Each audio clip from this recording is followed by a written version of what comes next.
Meus amados irmãos, eu quero falar sobre um assunto que parece para nós um assunto trivial, um assunto simples, porque faz parte da nossa vida. Ter filhos é algo que se nos parece natural. Um homem e uma mulher se unem, não necessariamente crentes, mas qualquer casal, e aí então, nessa união, os filhos vêm. E os filhos então estão aí no meio dos pais e são criados conforme a sabedoria recebida do mundo. Mas, meus irmãos, uma coisa que nós precisamos entender é que a palavra de Deus, ela nos dá o caminho específico para a criação dos nossos filhos. E é importante nós entendermos o princípio da Escritura Sagrada no que diz respeito à criação de filhos, porque nós somos atacados pelo mundo. E o mundo quer trazer para nós o seu modelo de criação. Infelizmente, nós somos resultado também daquilo que nós chamamos de modernidade. A modernidade foi um movimento que acontece no século XVI, com as várias mudanças que ocorrem na Europa, como, por exemplo, a queda de Constantinopla, as grandes navegações, a própria reforma protestante. Esses elementos, eles criam uma certa convulsão na Europa, e aí nós temos, portanto, o nascimento do que nós entendemos por modernidade. E a modernidade, ela então tem um intuito. A modernidade, ela quer destronar o Senhor Deus. Ela quer destronar o Criador e colocar no lugar deste, o Senhor dos Senhores, colocar no lugar dele o próprio homem. Aquilo que um teórico chamado Robert Tucker chama de glorificação do homem, ou divinização do homem. E nesse sentido, o homem se arroga em dizer que ele tem resposta para tudo. E aí então começam as invasões naquilo que inclusive é peculiar à igreja, peculiar ao povo de Deus, mas em nome da ciência, ela começa agora a invadir áreas que não lhe pertencem. Apenas como exemplo, eu trago aqui a mentira, ou a teoria mentirosa do evolucionismo. O que é o movimento evolucionista? Não é um desejo de conhecer cientificamente as origens, até porque a ciência, ela não tem competência para discutir origens. As únicas áreas do conhecimento humano que podem discutir as origens, de onde viemos, o que somos, para onde vamos, é a filosofia e, mais corretamente, a teologia. Mas a ciência, ela insiste em dizer que ela tem o controle de todas as coisas, e aí então ela se intromete naquilo que não lhe é pertinente e traz prejuízo para a igreja do Senhor. Uma outra área que foi invadida é a chamada terapia. Nós sabemos que o aconselhamento bíblico é de fato a perfeição de Deus para tratar a alma, para tratar a mente, para tratar as emoções, para nos guiar. Mas a ciência, em nome de subsídios que são falsos, ela invade essa área e ela agora se arroga em dizer que as terapias emocionais devem ser feitas pela ciência. E é aí que nós temos o grande prejuízo, é aí que nós temos o problema. E aí o que a ciência diz? A ciência agora vai reger, de maneira que, associada ao Estado, associado à política, ela invade o nosso lar, e ela agora vai definir o que é casamento, ela vai definir como você deve superar os seus problemas, ela vai definir como nós devemos criar os nossos filhos. E, na verdade, a terapia científica, onde você está diante de alguém que é um estudioso da ciência, e ele vai tentar detectar o seu problema emocional e trazer soluções para você, qual é a base da ciência? A base da ciência é muito simples. A ciência vai dizer o seguinte, e é claro, irmãos, que os irmãos já entenderam o que eu estou falando aqui da área da psicologia. E o que a psicologia vai dizer? A psicologia vai dizer o seguinte: o problema que você enfrenta está fora de você. São as pressões externas, mas a solução para o seu problema está dentro de você, é o poder que você tem no seu coração. E nós percebemos que uma afirmação tão simples como esta, e toda a psicologia, a psicanálise, ela vai se basear nesse caminho, ela contraria a Escritura Sagrada. Porque a Escritura Sagrada diz exatamente o contrário. O teu problema está dentro de você, porque se chama pecado. E a solução está fora, porque vem de Deus por meio da Escritura Sagrada. Portanto, quando nós falamos de criação de filhos, nós estamos de fato entrando num campo minado. Nós estamos entrando num terreno polêmico. Mas nós aqui queremos estabelecer que a palavra de Deus é aquela que deve vigorar com respeito à criação dos nossos filhos. E aí vem a pergunta: quem são nossos filhos para nós? O que de fato eles representam para nós? E aí nós percebemos já a maldade do mundo, porque hoje a visão que se tem de filhos é que eles são pessoas ou são empecilhos que atrapalham, por exemplo, a minha carreira profissional e ganhar dinheiro. Você sabia que uma mulher abençoada na Escritura Sagrada, ela tem 7 filhos? Você sabia que isso é bênção do Senhor? 7 filhos, uma mulher que tem 7 filhos. E aí agora sonde o seu coração. Por que você jamais pensou na possibilidade de ter 7 filhos? Porque o argumento é carreira, o argumento é dinheiro, o argumento é investimento. E é por isso que os pais hoje, eles se preocupam muito mais em estabelecer a carreira do filho e a carreira da filha, e isso não é necessariamente errado, mas se torna pecado quando isso de fato é a prioridade desses pais com relação a esses filhos. Por isso nós não temos mais hoje meninas sendo treinadas para serem domésticas, porque isso não nos parece uma certa humilhação desnecessária? Isso não parece diminuir a minha filha? Isso não é de fato olhar para ela e perder de vista o potencial que ela tem para ter uma carreira brilhante? Esse é o problema. E isso interfere na criação dos nossos filhos. É por isso que nós vivemos hoje, e eu falo aqui com muito cuidado, porque o reverendo Marcos é um estudioso da área, então eu preciso me conter e ter cuidado no que dizer nessa área, mas hoje nós vivemos o mundo dos transtornos. Você já viu isso?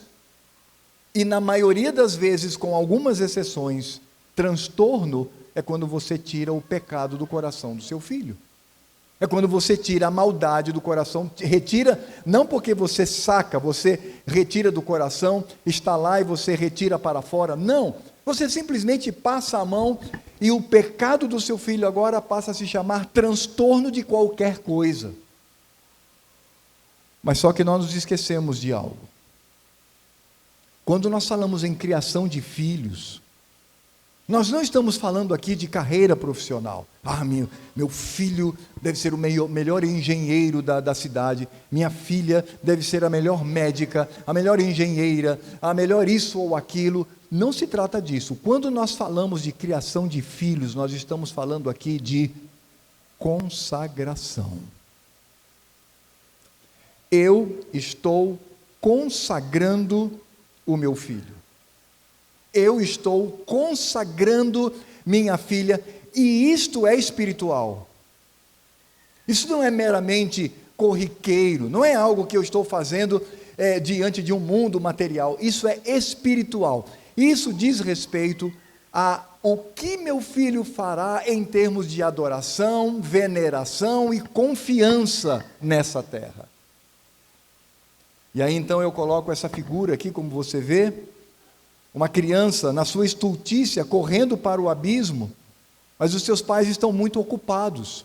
O seu pai está ocupado para não ter vida comum do lar, e poder assim acompanhar e consagrar o seu filho. A mãe está muito ocupada com a sua carreira profissional, e ela não tem mais olhos, e não tem mais tempo, e não tem mais disposição para criar o seu filho. E é por isso que nós vivemos hoje uma transferência de responsabilidade, porque a criação dos filhos, que deveria ser dos pais, passa a ser da vovó, passa a ser do vovô, passa a ser da titia, passa a ser da creche, passa a ser da escola, e eu simplesmente abro mão. Mas não se esqueça de um detalhe: criação de filhos é uma consagração no que diz respeito à realidade espiritual. E aí, como que eu vou entender isso? Meus irmãos, quando eu penso em consagração dos meus filhos, eu estou pensando apenas em dois caminhos. De um lado, eu tenho o Evangelho. De um lado, eu tenho o princípio da Escritura Sagrada. De um lado, eu tenho a lei de Deus, a revelação do Senhor, da sua graça, da sua misericórdia, e também do envolvimento que nós devemos ter com Ele no que diz respeito à sua lei. De um lado é o Evangelho, e do outro é Moloque. Você sabe quem foi o deus falso Moloque no Velho Testamento? Sabe como esse deus era aplacado, sendo ele falso, porque por trás dele havia demônios? Mas sabe como eles achavam que deveria aplacar a ira desse deus falso? Entregando seus filhos em sacrifício. E eu não quero detalhar aqui a forma como isso ocorria, porque temos crianças no recinto. Os pais levavam seus filhos para serem sacrificados a Moloque. Os pais levavam os filhos no braço, pela mão, conduzindo e entregando e consagrando a Moloque. Entendam uma coisa: ou nós consagramos o nosso filho para Deus, ou ele, por si só, ou pelos caminhos que você acha serem viáveis quanto à criação, paralelo à sua carreira, paralelo à sua profissão, paralelo ao seu desejo de ganhar mais dinheiro, paralelo ao seu projeto, certamente ele será engolido por Moloque. Essa imagem que eu estou mostrando para vocês é uma imagem, para mim, muito emblemática. Essa imagem é daquele filme Metrópolis, que alguns já devem ter assistido, um filme mudo antigo, do expressionismo alemão. E essa imagem no filme é chamada de Moloque. Quando pessoas são arrastadas à força para serem devorados por ele. E nós sabemos que o deus Moloque não era outra coisa senão um forno aceso para receber os filhos consagrados por seus pais. Você precisa entender que nós não temos uma terceira via. Ou nós consagramos nossos filhos para Deus, e isso requererá de mim muito trabalho, muita abnegação, muita renúncia, paciência, confiança. Isso requererá de mim buscar constantemente a face do Senhor por meio da oração, clamando a Ele por meus filhos e a maneira como eu devo criá-los. Ou ele será consagrado por você a Moloque. Ainda que você force sua criança a vir para a escola dominical, ainda que você force sua criança para vir ao culto, ainda que você tenha uma linguagem, um evangeliquez, mas se você não entender que nós consagramos nossos filhos, eles serão arrastados a Moloque. E eu explico por quê. Porque quando nós queremos consagrar nossos filhos pelo Evangelho, isso vai contra a natureza pecaminosa dele. Isso é contra a natureza e o coração dos nossos filhos.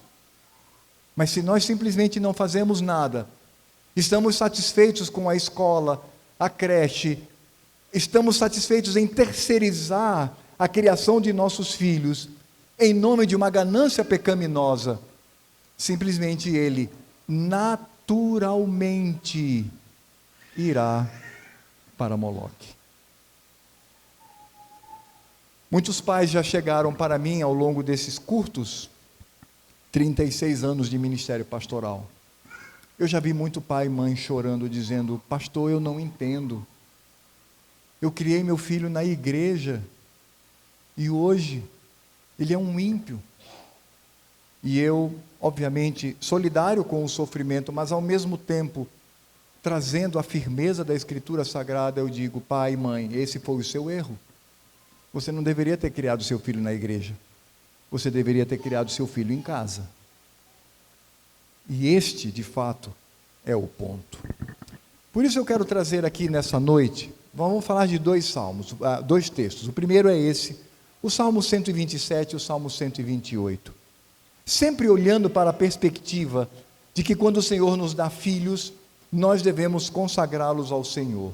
O Salmo 127 e 128, na verdade, eles trazem um assunto que vai, em sequência, mostrar a visão do Senhor Deus e a obra de Deus no nosso lar. Ele começa dizendo o seguinte: se o Senhor não edificar a casa, em vão trabalham os que a edificam. Se o Senhor não guardar a cidade, em vão vigia a sentinela. Inútil vos será levantar de madrugada, repousar tarde, comer o pão que penosamente granjeastes. Aos seus amados ele o dá enquanto dormem. Herança do Senhor são os filhos, o fruto do ventre seu galardão. Como flechas na mão do guerreiro, assim os filhos da mocidade.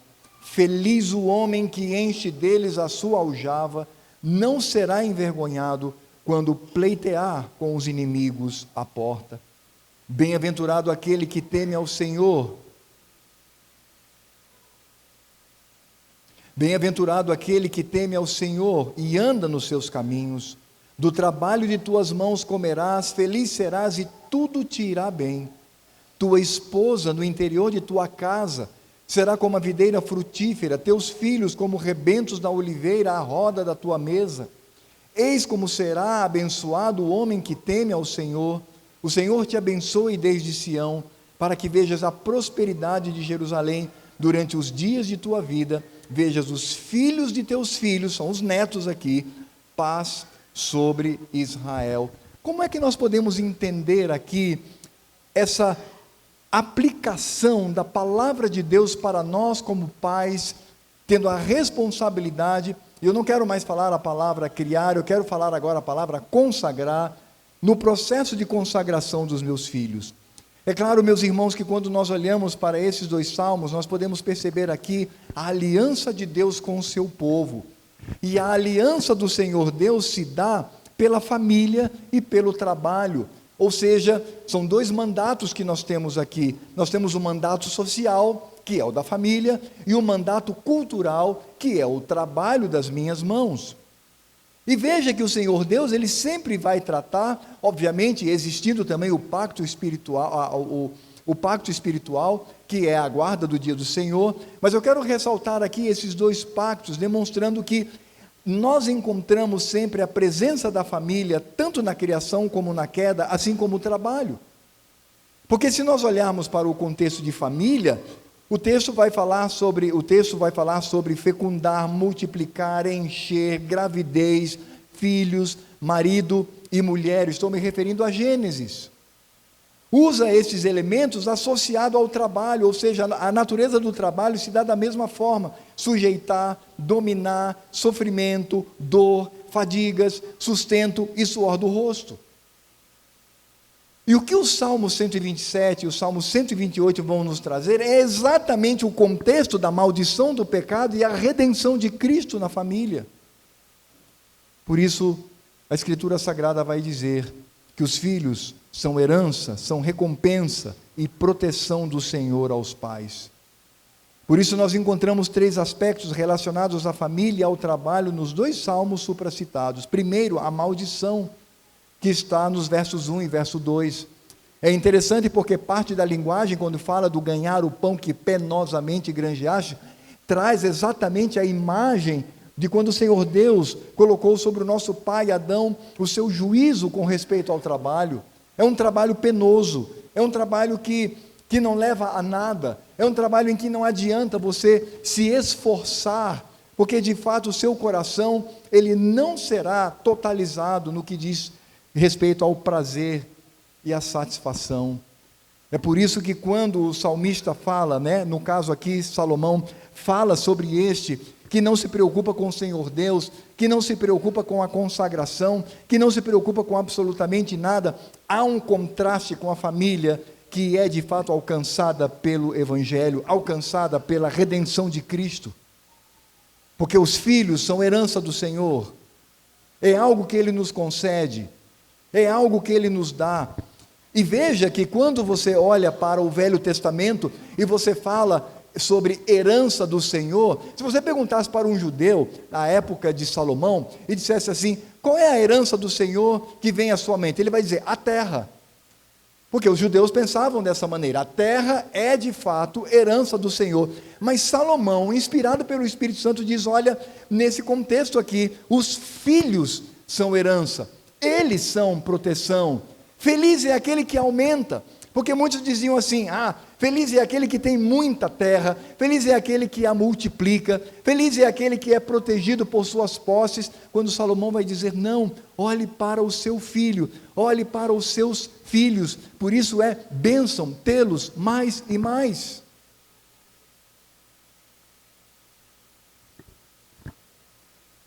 Eu vou fazer uma pergunta aqui e você vai entender o que eu quero dizer. Principalmente aos pais que já têm filhos na idade de casamento. Se você ao conversar com seu filho ou sua filha, dissesse, filho, você terá filhos, né? Sim, claro, papai. E você pretende ter quantos? 2, 3? Não, pai, eu pretendo ter 12 filhos. Percebe a reação do seu coração nesse momento? Percebe a reação do seu coração neste momento? Porque você no seu coração diz assim, não meu filho, não minha filha, isso é inadmissível. Você não pode ter 12 filhos. E o argumento é econômico. Diz respeito ao dinheiro. Diz respeito ao que é mais importante para mim. Quando na verdade o salmista aqui, Salomão diz, feliz é o homem que enche dele a sua aljava, tem a sua aljava cheia de flechas, e isso de fato será proteção para ele no futuro. Porque os filhos são herança do Senhor, e aí então o salmista, e aí não sabemos se é Salomão ou um outro autor, mas como nós temos aí a continuidade, vai falar sobre o homem que é bem-aventurado. O homem que é bem-aventurado tem a sua esposa no interior do lar. O homem que é bem-aventurado vê seus filhos como rebentos da oliveira. E nós sabemos que, olhando para a oliveira e olhando para o seu fruto, nós vamos descobrir que esse fruto era óleo para embelezar, era remédio para curar, mas ao mesmo tempo também era oferta de libação para o Senhor Deus no culto solene do Velho Testamento. E esta é a imagem que nós encontramos para os nossos filhos.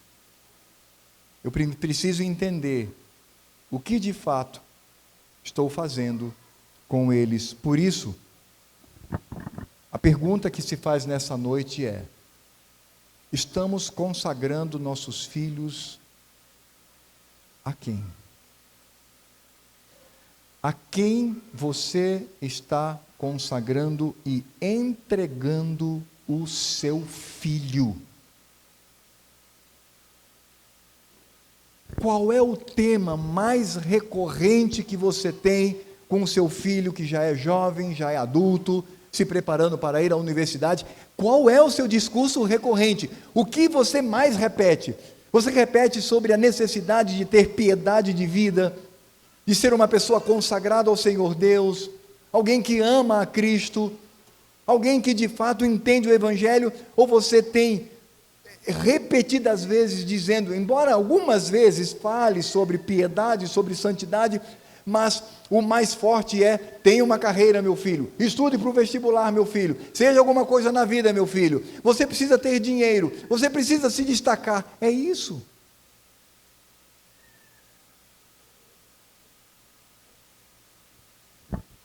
Um segundo aspecto que eu coloco aqui como teste para ver como nós somos perfidamente influenciados pelo mundo.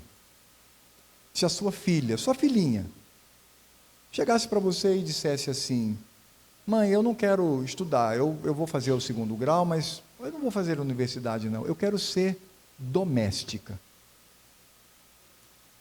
Qual seria a sua reação, pai e mãe? Qual seria a sua reação?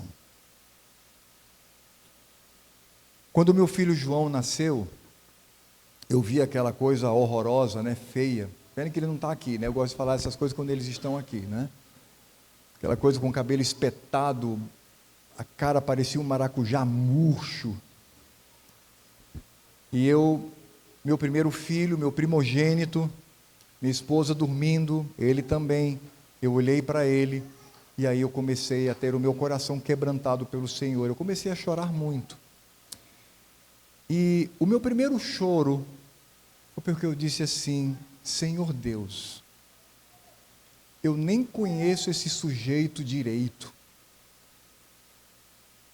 mas eu seria capaz de dar a minha vida por ele, e eu jamais daria a vida dele por quem quer que seja. Mas aprove a ti, meu Pai, que por toda a eternidade comungava com teu filho, fazer com que ele, e ele faz isso voluntariamente, se esvazie da sua glória e venha para este mundo para morrer por um sujeito da minha laia. E naquele momento que eu contemplei o meu filho, eu pude entender na prática um pouquinho mais sobre a imensidão do amor de Deus por mim. Mas depois eu olhei para ele, e ainda em lágrimas, eu disse: Senhor, uma coisa eu te peço.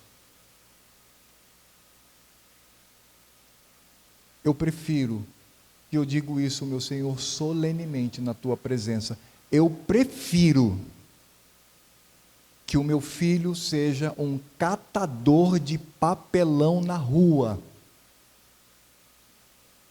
e seja um homem de Deus,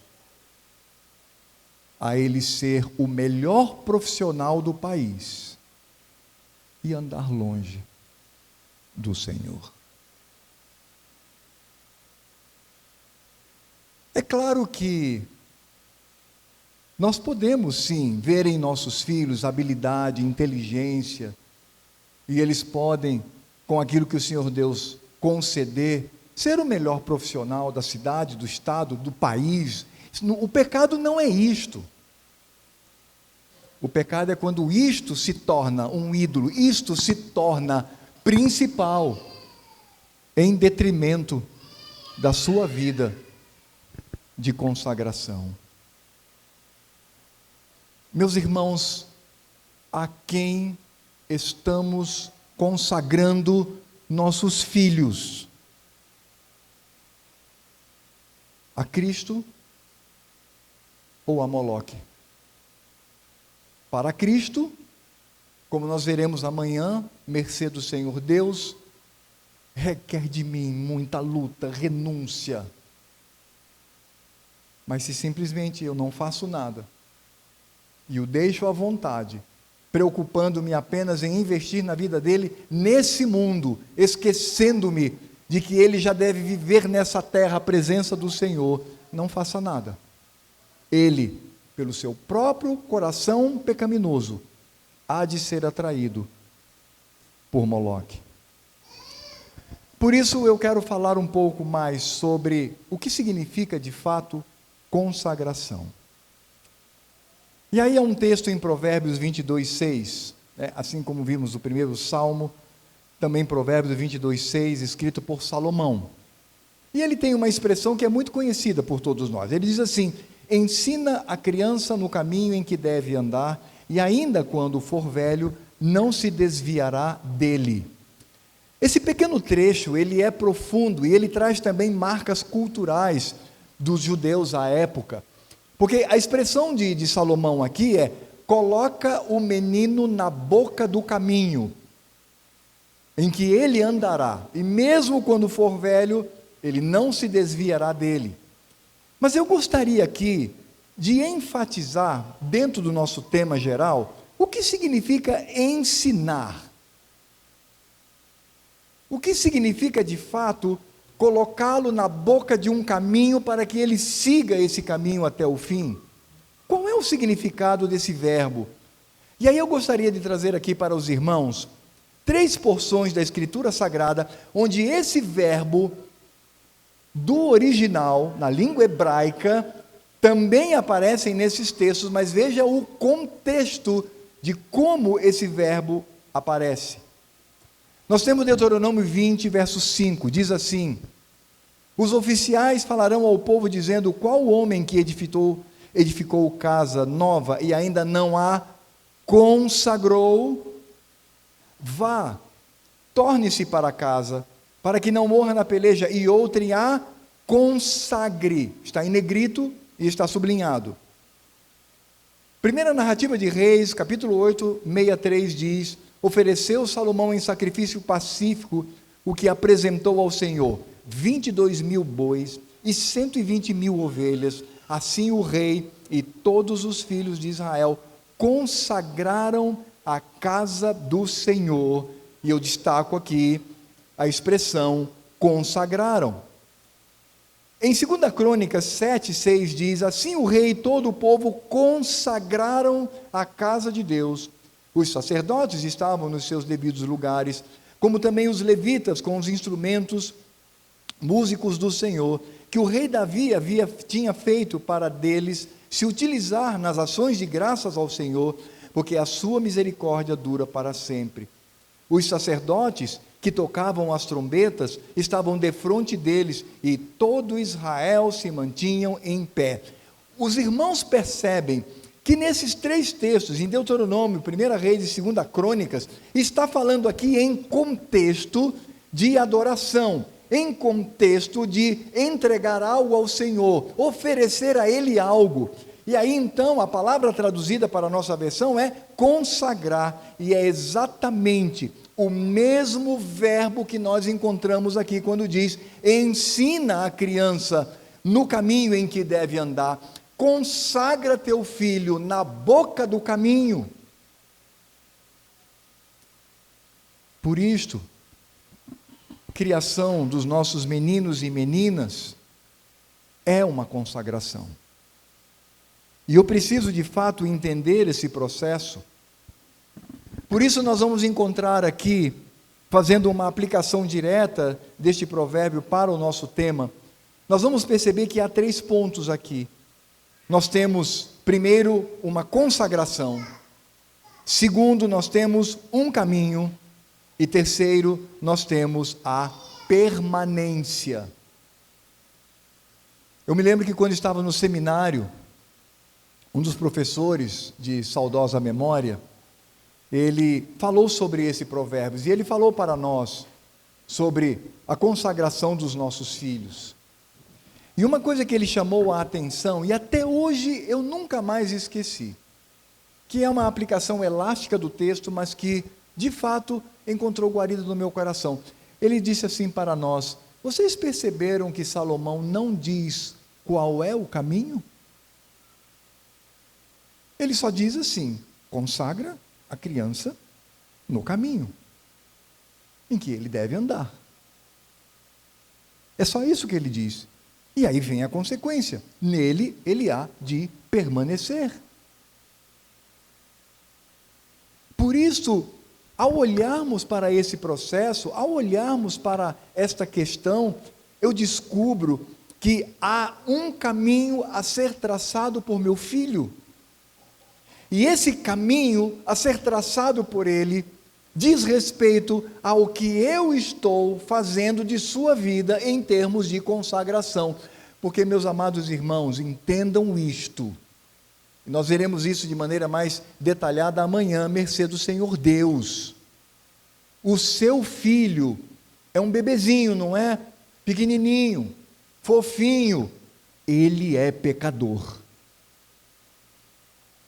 E ele afronta a santidade do Senhor Deus. E isso deve inundar o nosso coração, isso deve nos trazer temor e tremor diante do Senhor, com respeito à minha atuação.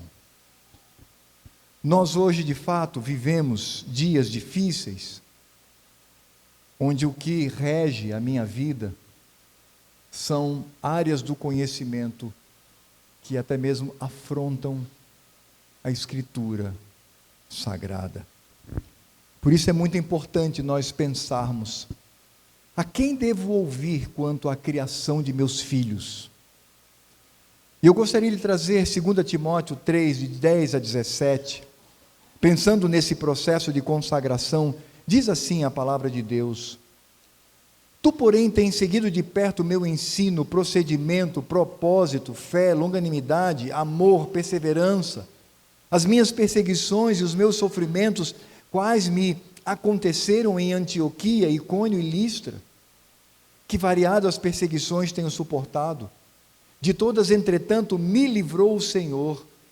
Ora, todos quantos querem viver piedosamente em Cristo Jesus serão perseguidos.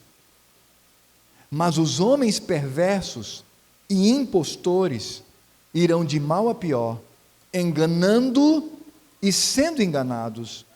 Tu, porém, permanece naquilo que aprendeste e de que foste inteirado, sabendo de quem o aprendeste, e que desde a infância sabes as sagradas letras que podem tornar-te sábio para a salvação pela fé em Cristo Jesus. Toda a Escritura é inspirada por Deus e útil para o ensino, para a repreensão, para a correção, para a educação na justiça, a fim de que o homem de Deus, o ser de Deus, seja o ser humano diante do Senhor, homens e mulheres, sejam perfeitos e perfeitamente habilitados para toda boa obra. O que Paulo está dizendo aqui, diante do desejo que ele tem, para que Timóteo seja de fato um homem consagrado, sabendo que essa consagração trará sofrimento e perseguição, ele diz: toda a Escritura é inspirada por Deus e útil. Para quê? Para o ensino, para a repreensão, para a correção, para a educação, aqui é pedagogia, educação na justiça, a fim de que o homem de Deus seja perfeito e perfeitamente habilitado para toda boa obra. Boa obra aqui não é no sentido kardecista de você ajudar as pessoas. Boa obra aqui envolve tudo aquilo que nós fazemos para a glória de Deus por meio de Cristo Jesus. Por isso, quando nós olhamos para esse processo de consagração, nós precisamos entender a quem eu estou ouvindo neste processo.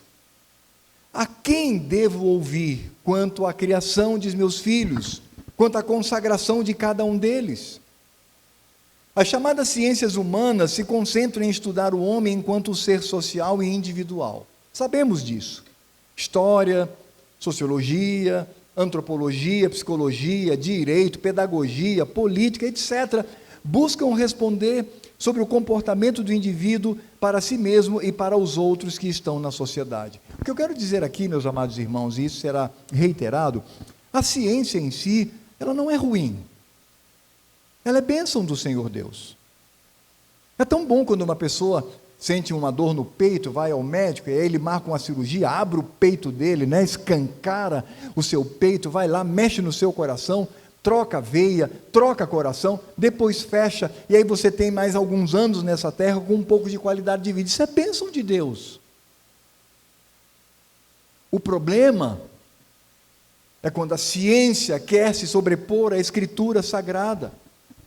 O problema é que as ciências humanas são fortemente influenciadas pelo pensamento dessa modernidade tão pérfida, mais especificamente pelo pensamento progressista, pensamento de esquerda. Por esse motivo, possuem a vocação de, na esmagadora maioria das vezes, ou seja, há exceções, negar os valores das Escrituras sagradas. A Escritura Sagrada diz isto, mas eu vou ouvir a ciência que contradiz a Escritura Sagrada. E nós temos, muitas vezes, a tolice de achar que a ciência, ela é muito melhor no que diz respeito ao conhecimento do mundo, do que aquilo que foi revelado pelo Senhor Deus.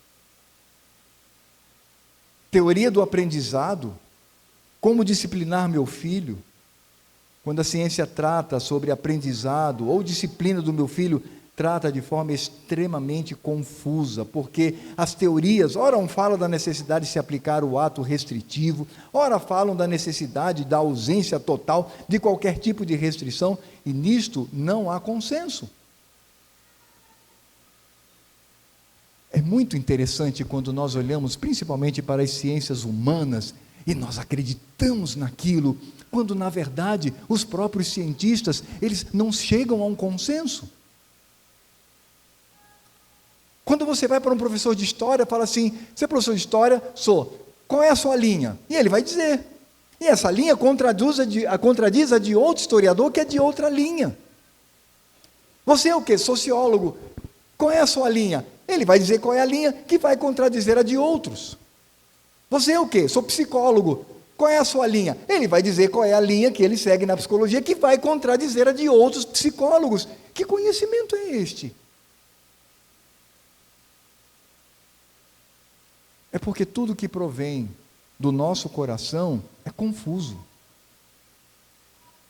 Mas o que provém da Escritura Sagrada é a verdade única e absoluta. Por isso, quando nós entendemos o processo de consagração dos nossos filhos, nós precisamos entender que é a Escritura Sagrada.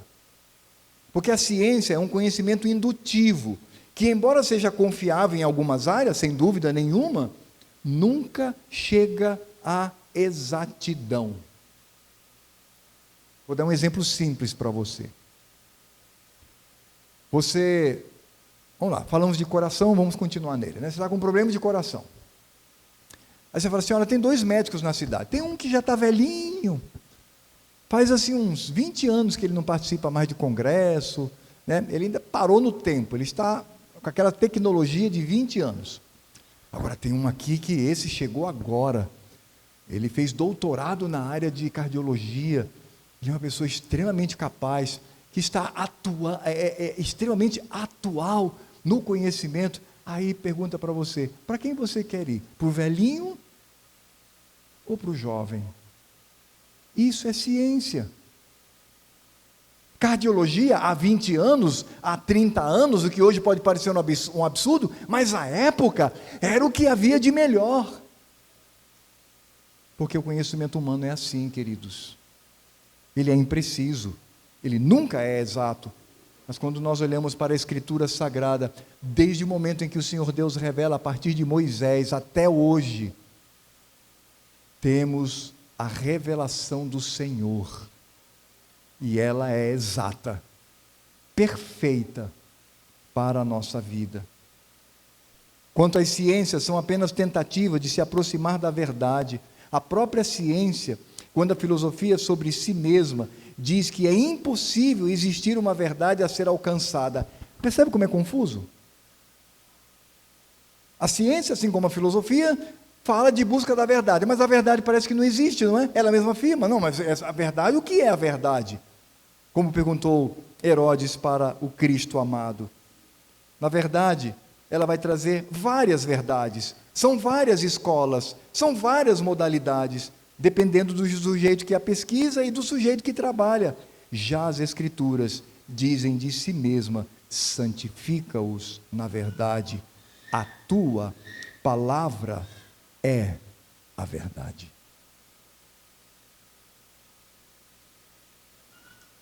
A quem nós ouvimos quanto à criação, à consagração dos nossos filhos?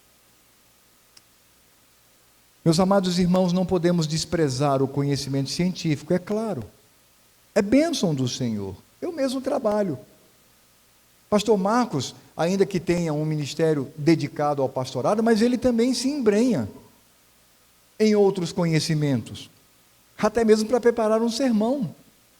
Sem dúvida nenhuma, pode se apresentar como bênção do Senhor Deus, mas quando esse conhecimento nega a verdade da palavra de Deus, deve ser absolutamente rejeitada imediatamente. Não esqueçamos de que a ciência deve ser vista como coadjuvante, como serva, como escrava da verdade revelada por Deus, nada mais que isto. Jovem, você que está na universidade, lembre-se disto. Lembre-se que o que você está aprendendo ali deve estar sujeito à verdade da Escritura Sagrada, porque quando há incompatibilidade entre a ciência e as Escrituras Sagradas, devemos repetir o que afirmou Paulo: seja Deus verdadeiro e mentiroso todo o homem. Este é o comportamento que se espera de alguém que seja crente. E para reforçar o argumento, veja 2 Coríntios 2, 4 e 5, porque as armas da nossa milícia não são carnais, e sim poderosas em Deus, para destruir fortalezas, anulando nós sofisma e toda altivez que se levante contra o conhecimento de Deus, e levando cativo todo o pensamento à obediência de Cristo. Se os nossos filhos têm problemas, o que de fato vem como solução para o coração dele é a Escritura Sagrada. Eu me lembro quando João era pequeno, a minha esposa vai lembrar a idade, eu não me lembro exatamente a idade, mas ele era muito pequenino, e ele começou a ter medo escuro, medo. E aí eu fui para um dentista, e ele falou assim: Alfredo, olha, rapaz, eu conheço uma profissional na área de terapia infantil, muito boa, levei meu filho, está indo bem, é que você pode levar, né? Irmãos, isso já faz mais de 20 e tantos anos, né? Por favor, entenda isso. E eu levei. Irmãos, eu nunca me esqueço disto. Levamos lá, primeira vez era brincadeira, e aí pagando cada sessão, aí, o que foi hoje? Hoje nós brincamos. E depois, e agora? Continuamos a brincadeira. Eu falei, mas essa brincadeira vai até quando? Vou ficar pagando para você brincar com meu filho 1 hora? Não, mas é assim mesmo, paizinho. É assim que é o processo. E eu nunca esqueço quando, naquele momento, naquele contexto, eu fui para uma reunião de oração do presbitério lá na segunda igreja. Eu estava lá sentado, com a minha mente voltada para isso, e o pastor Jonas, com aquele jeito que lhe é peculiar, ele disse assim: meus irmãos, alguém aí da igreja que o filho estava com problema, e disse que foi levar para um profissional, um terapeuta. Eu cheguei lá e falei: meu irmão, que vergonha, traga para o pastor tem a palavra de Deus para ele. Agora já pensou? E irmãos, aquilo ali veio como açoites às minhas costas. O pastor Jonas até hoje ele não sabe disso, mas ele falou para mim aquilo, e naquele momento eu disse: Senhor, me perdoa, perdoa-me, Senhor, porque fui incrédulo, porque não confiei em Ti. O Teu servo está contando apenas uma situação da igreja, mas mal sabe ele que é voz do Senhor açoitando as minhas costas. E eu lembro que eu cheguei em casa e falei assim: meu amor, basta, eu sou pastor. Que pastor é esse? E eu disse: doravante, eu vou ler as Escrituras com meu filho. E foi o que eu fiz. Abri as Escrituras com ele, li as Escrituras com ele, e ele passou a não mais ter medo. E o que eu quero dizer aqui, meu irmão, não é uma relação mágica, não é um misticismo. O que eu quero apenas dizer aqui, que a palavra de Deus é poderosa. Por isso, a supremacia da palavra de Deus é a nossa única regra de fé e prática. Logo, ela é absolutamente útil para ensino, repreensão, correção, educação na justiça, a fim de que sejamos perfeitos e perfeitamente habilitados para toda boa obra. Você quer que o seu filho seja perfeito e habilitado para toda boa obra? Você quer isto? Então consagre o seu filho por meio do Evangelho. Não podemos nos esquecer de que se trata da palavra proferida pelo nosso Deus, na pessoa de Cristo Jesus e o seu Espírito Santo, sendo, portanto, total e absolutamente verdadeira. Portanto, qualquer ensino, teoria, dissertação, conceito, ideia, pesquisa, tese, afirmação ou ideologia que contraria o que a palavra de Deus diz, vigora Romanos 3:4. Vamos todos responder, falar a uma só voz, o que está escrito aí? Leiamos: seja Deus verdadeiro e mentiroso todo homem, segundo está escrito. E o povo de Deus diz: amém. A criação do meu filho é consagração a Deus. E se é consagração a Deus, é pela Escritura Sagrada. Qualquer outro conhecimento a ser adotado neste processo deve, para nós, trazer a certeza de que este outro conhecimento se coloca como escravo da Escritura Sagrada. Meu amado e querido irmão, minha amada e querida irmã,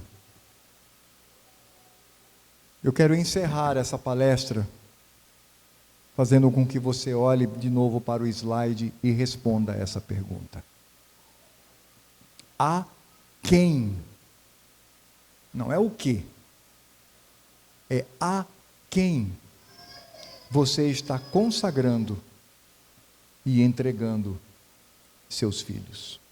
Amanhã, à mercê do Senhor Deus, nós falaremos sobre os caminhos dessa consagração na prática pela Escritura Sagrada e entender o que Deus requer de nós.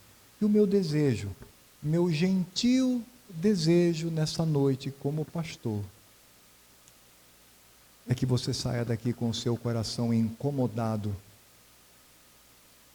e cheio de temor, para que clamemos a Deus por misericórdia quanto à consagração dos nossos filhos. Bendito Deus e Pai Todo-Poderoso, nós louvamos o Teu santo nome. Te bendizemos, Senhor, porque aprouve a Ti nos amar antes da fundação do mundo. E assim, na nossa própria história, a história deste mundo, o Teu Filho amado veio e encarnou para nos trazer redenção. E, ó Senhor, nós sabemos que o poder de Cristo nesta redenção faz com que não sejamos mais escravos do pecado. Por isto, ó Senhor, ajuda-nos, ó Pai, na consagração dos nossos filhos, não importando a idade que eles têm, se ainda estão debaixo da nossa autoridade, se ainda residem conosco e nós exercemos governo sobre a vida deles, ajuda-nos, Senhor, para que esta herança bendita seja para a Tua glória, meu Pai. E que haja no nosso coração também a preocupação, não apenas com os nossos filhos, mas também com os nossos netos e os nossos bisnetos, e as gerações vindouras, ó Senhor, que sejam descendentes que glorifiquem o Teu santo nome. Ó Senhor, que caia por terra, que vá para debaixo dos pés poderosos de Cristo tudo aquilo que vem confundir, atrapalhar ou contradizer a Tua palavra. Eu sei, meu Pai, que todo conhecimento é viável quando ele está de joelhos diante da Tua palavra poderosa. Quando este conhecimento é escravo da Tua revelação. Mas a partir do momento em que este conhecimento quer se tornar autônomo, devemos rechaçar. Por isso, o que devemos aprender quanto à consagração dos nossos filhos está inteiramente nas Escrituras Sagradas. O Senhor, aprove ao Senhor revelar-nos o caminho desta consagração. Por isso, ó Pai, sê aqui com os teus servos, mães e pais aqui presentes, aqueles que possuem netos, aqueles que ainda são solteiros, mas estão se preparando para um dia se casar. Ó Senhor, que desde já, pela Tua palavra, ele tenha no coração o desejo de consagrar seus filhos, para que eles não sejam engolidos por Moloque, este mundo tenebroso, unido ao inferno e fortalecido pela nossa carne. Tem misericórdia dos nossos filhos e netos. Tem misericórdia de nós e nos ajuda. Em Cristo Jesus. Amém.